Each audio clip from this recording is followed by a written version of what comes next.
இயேசு பேசுகிறார், இயேசு பேசுகிறார். நேற்றும் இன்றும் என்றும் மாறாம் இயேசு பேசுகிறார், இயேசு பேசுகிறார்.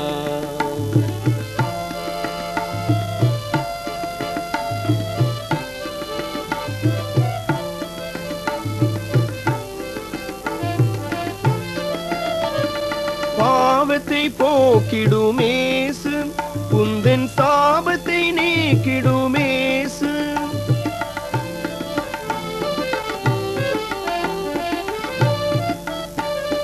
பாவத்தை போக்கிடுமேசு, உந்தன் சாபத்தை நீக்கிடுமேசு. தாகத்தை தீர்த்திடுமேசு. இயேசுவின் பெயர் சொன்னார், இதயத்தில் இனிமை வரும். நேசத்தில் நிலைத்திருந்தார், நெஞ்சினில் அமைதி வரும்.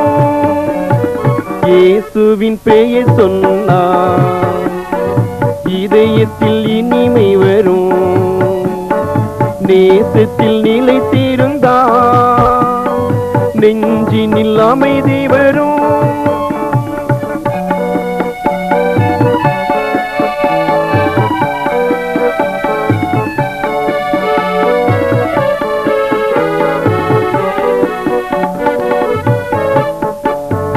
அன்பின் வடிவானது ஆண்டவன் திருப்பெயரே, அன்பின் வடிவானது ஆண்டவன் திருப்பெயரே. இன்பம் நிறைவானதே இயேசுவின் திருப்பெயரே. இயேசுவின் பெயர் சொன்னார், இதயத்தில் இனிமை வரும். நேசத்தில் நிலைத்திருந்தார், நெஞ்சினில் அமைதி வரும்.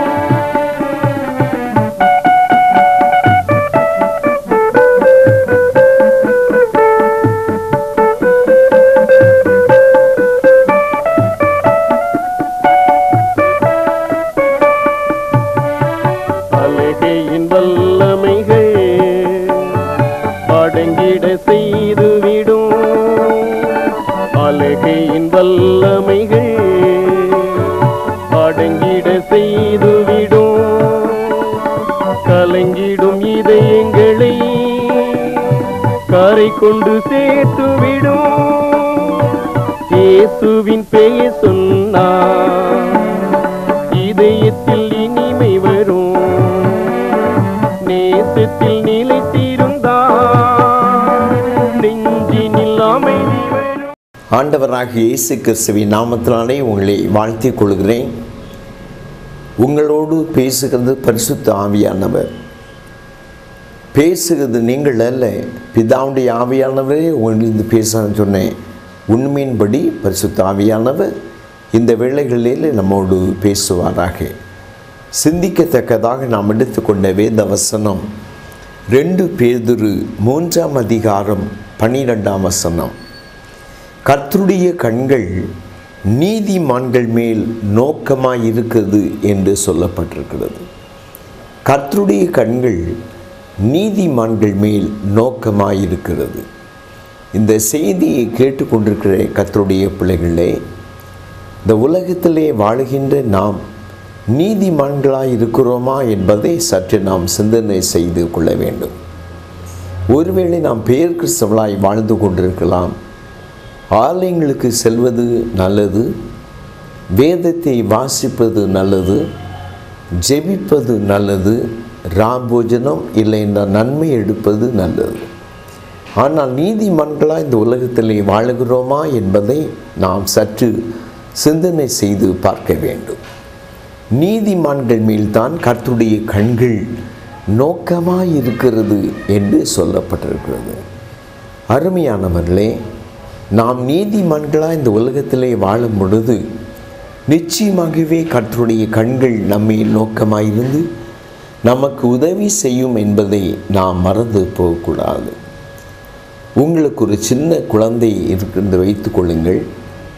அந்த குழந்தை ஒரு கூட்டத்தில் இருக்கும் பொழுது வெளியே போன உடனே மற்றவுடைய கண்கள் அந்த பிள்ளையின் மேல் நோக்கமாயிருக்காது. பெற்ற தாயுடைய கண்கள் அந்த பிள்ளையின் மேல் நோக்கமாயிருக்கிறது. காரணம், அந்த அம்மாவுடைய குழந்தை.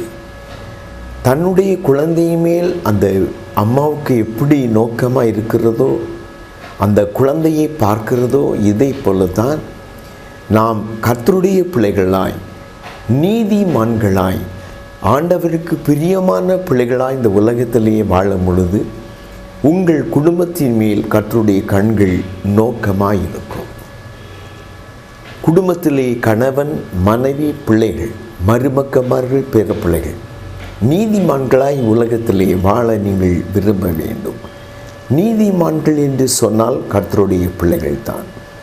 ஆண்டவருக்கு பயப்படுகிற பிள்ளைகளாய் நீங்கள் ஜெபிக்கும் பொழுது உங்கள் மேல் கர்த்தருடைய கண்கள் நோக்கமாயிருக்கும். உங்கள் குடும்பத்தின் மேல் கர்த்தருடைய கண்கள் நோக்கமாயிருக்கும். நீதிமான்கள் யார் என்று சொல்லி வேதத்திலே பார்க்கும் பொழுது அநேக காரியங்களை நான் உங்களோடு பகிர்ந்து கொள்ள முடியும். சில காரியங்களை உங்களுக்கு நான் ஞாபகப்படுத்துகிறேன். எசேக்கியேல் 18ஆம் அதிகாரம் 9ஆம் வசனத்தை வாசித்து பார்க்கும் பொழுது, என் கட்டளையின்படி நடந்து என் நியாயங்களை கைக்கொண்டு உண்மையாய் இருப்பானேயாகில் அவனே நீதிமான் என்று சொல்லி வேதம் திட்டவட்டமாய் சொல்லுகிறது. என் நியாயங்களை கைக்கொண்டு உண்மையாய் இருப்பானாகில், அருமையான கர்த்தருடைய பிள்ளைகளே, யார் நீதிமான்கள் என்று சொல்லி வேதம் சொல்லுகிறது தெரியுமா? என் நியாயங்களை கைக்கொண்டு உண்மையாய் இந்த உலகத்திலே வாழுகிற பிள்ளைகள் நீதிமான்கள் என்று அழைக்கப்படுகிறார்கள். இந்த வேளையிலே நாம் சிந்தித்து பார்ப்போம். உண்மையான பிள்ளைகளாக இந்த உலகத்திலே வாழுகிறோமா? ஆண்டவருடைய சமூகத்திலே உண்மையாக ஜீவிக்கிறோமா? கணவனுக்கு முன்பாக, மனைவிக்கு முன்பாக, பெற்றோர்களுக்கு முன்பாக, பிள்ளைகளுக்கு முன்பாக நாம் உண்மையான ஒரு வாழ்க்கையை செய்யும் பொழுது நீதிமான்கள் என்று அழைக்கப்படுகிறோம் என்று சொல்லி வேதம் திட்டவட்டமாக சொல்கிறது. இந்த செய்தியை கேட்டுக்கொண்டிருக்கிற கர்த்தருடைய பிள்ளைகளே, நீங்கள் யோசித்து பாருங்கள். எல்லாவற்றிலும் நீங்கள் உண்மையாக இருக்கிறீர்களா? உண்மையுள்ள மனிதன் பரிபூர்ணமான ஆசீர்வாதத்தை பெறுவான் என்று சொல்லி வேதம் சொல்லுகிறது. பண விஷயத்திலே, வாழ்க்கையிலே நாம் உண்மையாக இருக்க வேண்டும் என்று சொல்லி ஆண்டவர் விரும்புகிறார். உங்கள் மேல் கர்த்தருடைய கண்கள் நோக்கமாக இருந்து உங்களுக்கு உதவி செய்ய வேண்டும் என்று சொன்னால் நீங்கள் உண்மையாக இருக்க வேண்டும் என்று சொல்லி ஆண்டவருடைய வேதம் திட்டவட்டமாய் சொல்கிறது. தானியேலை பார்க்கும் பொழுது சிங்க கம்பிக்குள்ளே போடப்பட்ட ஒரு தானியேல் காப்பாற்றப்பட்டார். அவருடைய வாழ்க்கையில் இருந்த ஒரு குணம் என்னவென்று சொன்னால், உண்மையுள்ள ஒரு மனுஷனாய் காணப்பட்டபடினால் தேவனுடைய கண்கள் தானியேல் மேல் நோக்கமாக இருந்து சிங்க கம்பிக்குள்ளே சிங்கங்கள் சேதப்படுத்தாதபடி காக்கப்படுவதற்கு கர்த்தருடைய கண்கள் அவர் மேல் நோக்கமாக இருக்க ஒரு காரணம், உண்மையுள்ள ஒரு ஜீவியம் செய்த ஒரு தேவனுடைய பிள்ளை. இந்த செய்தியை கேட்டுக்கொண்டிருக்கிற கர்த்தருடைய பிள்ளைகளே, கணவன், மனைவி, பிள்ளைகள் எல்லாரும் உங்கள் குடும்பத்திலே உண்மையாக இருக்கும் பொழுது, வியாபார ஸ்தலங்களிலே உண்மையாக இருக்கும் பொழுது, வாழ்க்கையிலே உண்மையாக இருக்கும் பொழுது, நிச்சயமாகவே கர்த்தருடைய கண்கள் உங்கள் மேல் நோக்கமாக இருந்து உங்களுக்கு உதவி செய்ய வல்லமையுள்ளதாக காணப்படுகிறது. தானியேலுக்கு ஆண்டவர் உதவி செய்ய காரணம் உண்மையுள்ள ஒரு மனுஷனாய் காணப்பட்டார். மோசேயே நாம் வேதத்திலே படிக்கும் பொழுது எல்லாவற்றிலேயும் அவர் உண்மையாக இருந்தார் என்று சொல்லி வேதத்திலே படிக்கணும். அருமையான யோபுவை பார்க்கும் பொழுது பலவிதமான சோதனைகள் யோபுக்கு வந்த பொழுதிலும் கூட உண்மையாக இருந்தபடினால் யோபுக்கு ஆண்டவர் உதவி செய்தார் என்று சொல்லி வேதம் திட்டவட்டமாக சொல்கிறது. உங்கள் வாழ்க்கையிலே உண்மையை ஆண்டவர் எதிர்பார்க்கிறார். ஒருவேளை பொய் பேசின நாட்கள் இருக்குமானால் ஆண்டவர் சமூகத்தில் இந்த வேளையிலே, ஆண்டவரே, இந்த விஷயத்தில் நான் பொய் பேசிவிட்டேன், என்னுடைய கணவனுக்கு முன்பாக, மனைவிக்கு முன்பாக, பிள்ளைகளுக்கு முன்பாக, அப்பா அம்மாவுக்கு முன்பாக நான் பொய் பேசுறது எனக்கு மன்னியும் ஆண்டவரே என்று சொல்லி தேவ சமூகத்திலே உங்களை நீங்கள் ஒப்பு கொடுக்கும் பொழுது உங்கள் பொய்யான வாழ்க்கையை மாற்றி உங்களுக்கு உண்மையான ஒரு ஜீவியத்தை தர ஆண்டவர் வல்லமுள்ளவராகவே காணப்படுகிறார். நீதிமான்கள் மேல் கர்த்தருடைய கண்கள் நோக்கமாயிருக்கும். நீதிமான்கள் யார் என்று சொல்லி வேதத்திலேயே படிக்கும் பொழுது உண்மையாகவே தேவ சமூகத்திலே காணப்படுகிற மக்கள், உண்மையாகவே வாழ்க்கையிலே ஜீவிக்கின்ற மக்கள், அவர்களுடைய வாழ்க்கையிலே ஆண்டவர் உதவி செய்ய வல்லமை உள்ளவராகவே காணப்படுகிறார். கர்த்தர் நோவாவை நோக்கி, இந்த சந்ததியிலே உன்னை எனக்கு முன்பாக நீதிமானாக கண்டேன் என்று சொல்லுகிறதை பார்க்கிறோம்.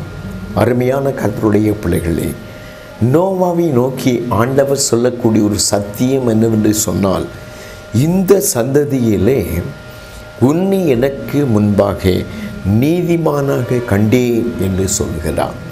உங்களை ஆண்டவர் சமூகத்திலே நீதிமான்களாய் பார்க்க வேண்டும் என்று சொல்லி ஆண்டவர் விரும்புகிறார். அருமையான கர்த்தருடைய பிள்ளைகளே, இந்த வேளையிலே உங்கள் வாழ்க்கை நீங்கள் சிந்தித்து பாருங்கள்.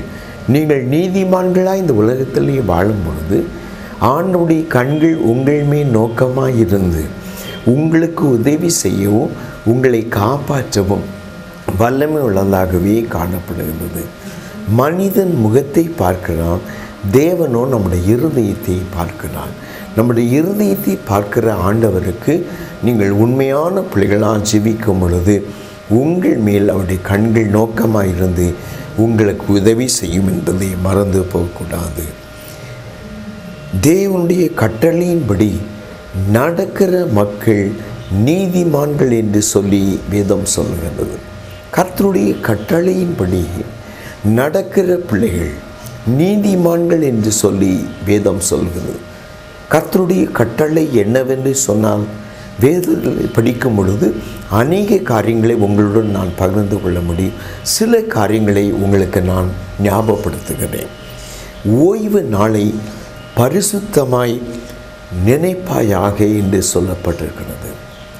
ஓய்வு நாளை பரிசுத்தமாக நினைக்க வேண்டும்.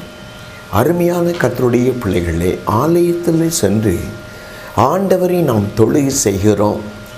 எந்த ஆலயத்திலே சென்று நீங்கள் ஆண்டவரை தொழுகை செய்தாலும், ஒருவேளை கத்தோலிக்க சபைக்கு நீங்கள் செல்லலாம், சிஎஸ்ஐ சபைகளுக்கு செல்லலாம், பெந்தேகோஸ்தே சபைகளுக்கு செல்லலாம், லுத்தரன் சபைகளுக்கு செல்லலாம், ரட்சணி சென்னை சபைகளுக்கு செல்ல, எந்த ஆலயத்திலே சென்று நீங்கள் ஆண்டவராக இயேசுவை தொழுகை செய்தாலும் பரிசுத்த அலங்காரம் நமக்கு வேண்டும் என்று சொல்லி ஆண்டவருடைய வேதம் திட்டவட்டமாய் சொல்கிறது. பரிசுத்தமான அலங்காரத்துடனே தேவனை நாம் தொழுகை செய்ய வேண்டும், அப்படி நினைக்க வேண்டும். குடும்பமாக நீங்கள் ஆலயத்தில் சென்று ஆண்டவரை நீங்கள் தொழுது கொள்ளலாம். தனிமையாக சென்று ஆண்டவரை நீங்கள் தொழுது கொள்ளலாம். ஓய்வு நாளை நீங்கள் பரிசுத்தமாய் நினைக்க வேண்டும். ஆண்டவரை ஆராதிக்கக்கூடிய ஆராதனை பரிசுத்தமாய் இருக்க வேண்டும் என்று சொல்லி வேதம் திட்டவட்டமாய் சொல்கிறது. அருமையான கர்த்தருடைய பிள்ளைகளே, சபை என்று சொன்னால் என்ன? கூடுவது சபை, பரிசுத்த சபை, திருச்சபை என்றால் பரிசுத்தவான்கள் கூடி ஆண்டவரை ஆராதிக்கக்கூடிய இடம்தான் திருச்சபை, பரிசுத்தமான ஒரு கூடுதல். இந்த நாட்களில் யோசித்து பார்ப்போம். அநேக திருச்சபை நாம் பார்க்கும் பொழுது பரிசுத்தவான்கள் ஆண்டவரை ஆராதிக்கக்கூடிய திருச்சபையாய் காணப்படவில்லை. அருமையான கர்த்தருடைய பிள்ளைகளை, இன்று முதல் திருச்சபை எப்படி காணப்பட வேண்டும் என்று சொன்னால், திரு என்றால் பரிசுத்தம், சபை என்றால் கூடுகை. பரிசுத்தவான்கள் கூடுகின்ற இடம்தான் திருச்சபை. ஆதி திருச்சபை நீங்கள் பார்க்கும் பொழுது ரட்சிக்கப்பட்டவர்களை சபையிலே சேர்த்து வந்தார்கள் என்று சொல்லி வேதம் திட்டவட்டமாக சொல்கிறது. பரிசுத்தவான்களாகிய நீங்கள் ஆண்டவரை ஆராதிக்கும் பொழுது பரிசுத்தமான இருதயத்தோடு, பரிசுத்தமான வாழ்க்கையோடு, பரிசுத்தமான எண்ணத்தோடு அந்த பரிசுத்தமான தெய்வத்தை நீங்கள் ஆராதிக்கும் பொழுது அது உண்மையான ஒரு ஆராதனையாய் மாறும் என்பதை நீங்கள் மறந்து போகவே கூடாது. ஆண்டவருடைய கட்டளையின்படி கீழ்ப்படுகிற மக்கள் தான் நீதிமான்கள் என்று சொல்லி வேதம் திட்டவட்டமாக சொல்லுகிறது. கர்த்தருடைய கட்டளை பரிசுத்தமான எண்ணத்தோடு ஆண்டவரை நினைக்க வேண்டும். ஓய்வு நாளை பரிசுத்தமாய் நினைப்பாயாக என்று சொல்லி வேதம் திட்டவட்டமாக சொல்கிறது. அது மட்டுமல்ல, நீங்கள் நீதி நியாயங்களை செய்கிற மக்களாய் இருக்க வேண்டும் என்று சொல்லி வேதம் சொல்லுகிறது. நீதி நியாயம் செய்கிற மக்கள் அவர்தான் நீதிமான்கள். அருமையான கர்த்தருடைய பிள்ளைகளே, உங்கள் வாழ்க்கையிலே நீதி இருக்க வேண்டும், நியாயம் இருக்க வேண்டும். இந்த நாட்களிலே அநீதியாய் வாழ ஆசைப்படக்கூடாது, அநியாயமாக ஜீவிக்க விருப்பப்படக்கூடாது. உங்கள் வாழ்க்கையிலே, உங்கள் குடும்பத்திலே நீதியும் நியாயமும் இருக்கும் என்று சொன்னால் நீங்கள் நீதிமான்களாய் அழைக்கப்படுகிறீர்கள். உங்கள் மேல் கர்த்தருடைய கண்கள் இருந்து உதவி செய்யும் என்பதை நீங்கள் மறந்து போகக்கூடாது. அது மட்டுமல்ல, தேவனுடைய பார்வையில் உண்மையாக நடக்க வேண்டும் என்று சொல்லி நாம் கவனித்தோம். அருமையான கர்த்தருடைய பிள்ளைகளே, இந்த நாட்களில் எல்லா காரியத்திலும் ஆண்டவர் உண்மையை எதிர்பார்க்கிறார். நாம் நீதிமான்களாய் மாற்றம் அடைய வேண்டும் என்று சொல்லி தேவன் விரும்புகிறார். அது மட்டுமல்ல, தன்னை தாழ்த்துகிறவன் நீதிமான் என்று சொல்லி வேதத்திலே படிக்கிறோம். தன்னை தாழ்த்துகிறவன் நீதிமான். அருமையான கர்த்தருடைய பிள்ளைகள், இந்த உலகத்திலே நாம் பெருமை பாராட்ட வேண்டியது தேவையே கிடையாது. காரணம், உலகமும் அதுள்ள குடிகளும் கர்த்தருடையது. ஒன்று இந்த உலகத்தில் நாம் கொண்டு வந்ததும் இல்லை, கொண்டு போகிறதும் இல்லை. ஆதலால் எதை குறித்து நாம் பெருமை பாராட்ட இடம் இருக்கிறது? அழகை கொடுத்தது ஆண்டவர், வேலையை கொடுத்தது தேவன், பலவிதமான ஆசீர்வாதமான காரியங்களை, ஒரு நல்ல ஒரு மாடி வீடு, பலவிதமான வாகனங்கள், இவைகளெல்லாம் கொடுத்தது ஆண்டவர். ஆதலால் அழகை குறித்தோ, பணத்தை குறித்தோ, பட்டத்தை குறித்தோ, வேலையை குறித்தோ, பலவிதமான காரியங்கள் எனக்கு இருக்கிறது என்று சொல்லி நாம் பெருமை பாராட்ட வேண்டியது தேவையே கிடையாது. தாழ்மையுள்ள மக்கள் தான் நீதிமான்கள் என்று சொல்லி அழைக்கப்படுவார்கள். தாழ்த்துகிறவன் உயர்த்தப்படுவான் என்று சொல்லி வேதம் திட்டவட்டமாக சொல்லுகிறது. வேலை விஷயத்திலே, வாழ்க்கையிலே உங்களுக்கு தாழ்மை இருக்கும் பொழுது உண்மையாகவே ஆண்டவர் உங்களுக்கு உதவி செய்ய வல்லமுள்ளவராகவே காணப்படுகிறார். நீதிமான்கள் மேல் கர்த்தருடைய கண்கள் நோக்கமாயிருக்கிறது. யார் நீதிமான் என்று சொல்லி பார்க்கும் பொழுது தாழ்மையான உள்ள மக்கள் தான் நீதிமான்கள் என்று சொல்லி வேதம் திட்டவட்டமாக சொல்கிறது. இந்த வேளையில் உங்கள் வாழ்க்கையில் என்ன பெருமை காணப்பட்டால் கூட அந்த பெருமைகளெல்லாம் உதறி தள்ளிவிட்டு தரை மட்டும் தாழ்த்தும் பொழுது ஆண்டவர் உங்களை உத்தியோகத்திலே, வியாபார ஸ்தலத்திலே, குடும்பத்திலே உயர்த்தி ஆசீர்வதிக்க வல்லமுள்ள ஒரு தேவன் என்பதை நீங்கள் மறக்கவே கூடாது. யார் நீதிமான்கள்? தேவனுடைய கட்டளையின்படி கீழ்ப்படுகிற மக்கள் நீதிமான்கள் என்று சொல்லி வேதம் சொல்லுகிறது. ரோமர் 5ஆம் அதிகாரம் 9ஆம் வசனத்தை வாசித்து பார்க்கும் பொழுது, இயேசுவின் இரத்தத்தால் கழுவப்பட்ட மக்கள் நீதிமான்கள் என்று சொல்லி வேதத்திலேயே படிக்கிறோம். இயேசுவின் இரத்தத்தினாலே கழுவப்பட்ட பிள்ளைகள். அருமையான கர்த்தருடைய பிள்ளைகளே, இயேசுவின் இரத்தத்தினாலே கழுவப்பட்ட பிள்ளைகளாய் நீங்கள் வாழுகிறீர்களா? நீங்கள் நீதிமான்கள். இந்த நாட்களிலே பரிசுத்தமான வாழ்க்கை, கல்வாரி சிலுவையில் சிந்தப்பட்ட இரத்தம் நம்முடைய சகல விதமான பாவங்களை நம்ம விட்டு மாற்றி நம்மை சுத்திகரிக்கிறது, நீதிமானாக மாற்றுகிறது. இந்த வேளையில் உங்கள் வாழ்க்கை நீங்கள் சிந்தித்து பாருங்கள். கல்வாரிக்கு நேராய் கடந்து வாருங்கள். ஆண்டவராக இயேசுவின் இரத்தத்திலே மூழ்கி கொள்ளுங்கள். அந்த இயேசுவின் விலையிடப்பெற்ற இரத்தம், வல்லமையுள்ள இரத்தம், மகத்துவமுள்ள இரத்தம் உங்களை நீதிமானாக மாற்றி அவரை தரிசிக்கும் சிலாக்கியங்களையும் அவருடைய 2வது வருகையிலே பங்கு பெறும் கிருபையும் கொடுக்க வல்லமுள்ளதாகவே காணப்படுகிறது. இயேசுவின் இரத்தம் நம்முடைய சகல விதமான பாவங்களை நீக்கி நம்மை சுத்திகரித்து நாம் நீதிமானாக மாற்ற வல்லமை உள்ளதாகவே காணப்படுகிறது.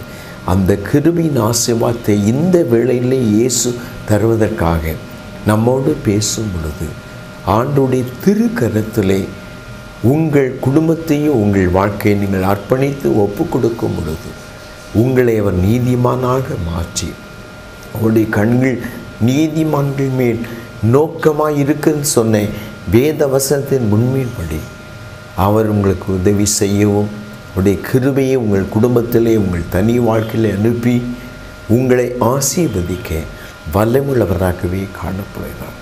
ஆண்டவர் சமூகத்திலே நீங்கள் நீதிமான்களாய் மாற்றப்பட, ஆண்டவரால் ஆசீர்வதிக்கப்பட, அவரால் காப்பாற்றப்பட இந்த வேளையில் உங்களையும் உங்கள் குடும்பத்தையும் ஆண்டவர் சமூகத்திலே அர்ப்பணித்து என்னோடு சேர்ந்து ஜெபியுங்கள். ஜெபம் செய்வோம். அன்புள்ள பிதாவே, இந்த அருமையான வேளைக்காக உமக்கு ஸ்தோத்திரம் ஸ்தோத்திரம் ஸ்தோத்திரம் அப்பா. எந்தெந்த குடும்பங்கள் நீதிமான்களாய் மாற்றப்பட வேண்டும் என்று சொல்லி முது சமூகத்திலே ஜெபித்து கொண்டிருக்கிறார்களோ அத்தனை மக்களையும் நீர் ஆசீர்வதிப்பீராக. இன்று முதல் பிள்ளைகளை நீதிமான் குடும்பமாக மாற்றி விடுவீராக. நீதிமான்கள் மேல் கர்த்தருடைய கண்கள் நோக்கமாக இருக்குன்னு சொல்லி நாங்கள் படித்தோமே ஆண்டவரே, சிந்தித்தோமே தேவனே.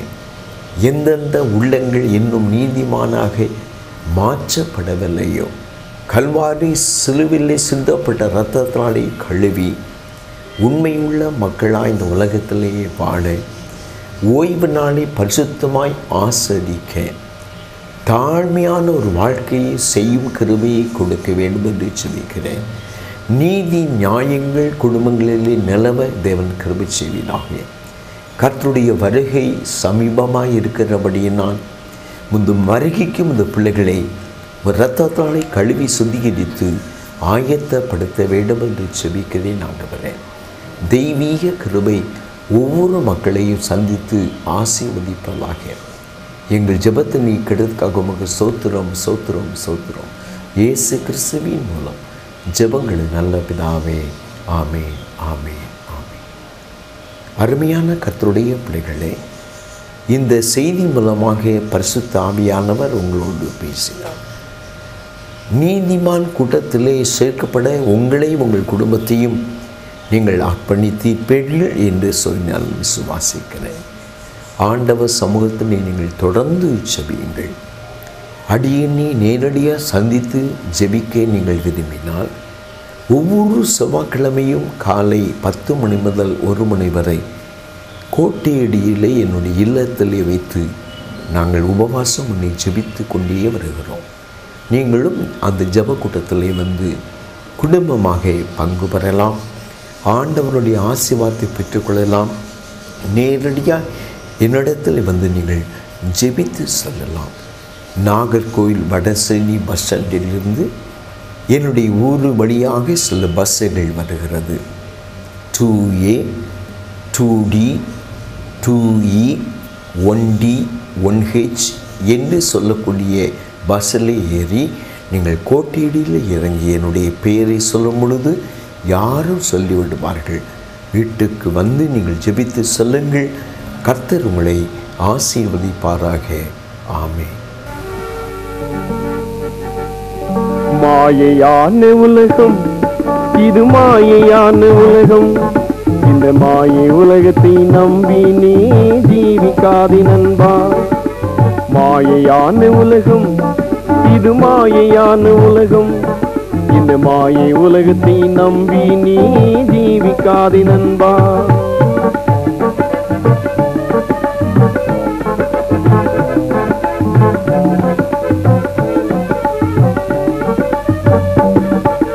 வாலிபத்தில் உன் சிறு சிகரை நினை என்று சொன்னாரே. வாலிபமாயே இளமையுமாயே என்று நீ அறிவாயோ.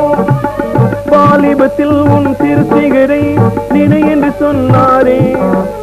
வாலிபமாயே உண்மையுமாயே என்று நீ அறிவாயோ. ஓடிவா நம்பிவா இயேசுவை பற்றிவா. ஓடிவா நம்பிவா இயேசுவை பற்றிவா. மாயையான உலகம் இது மாயையான உலகம். இந்த மாயை உலகத்தை நம்பி நீ ஜீவிக்காதே நண்பா.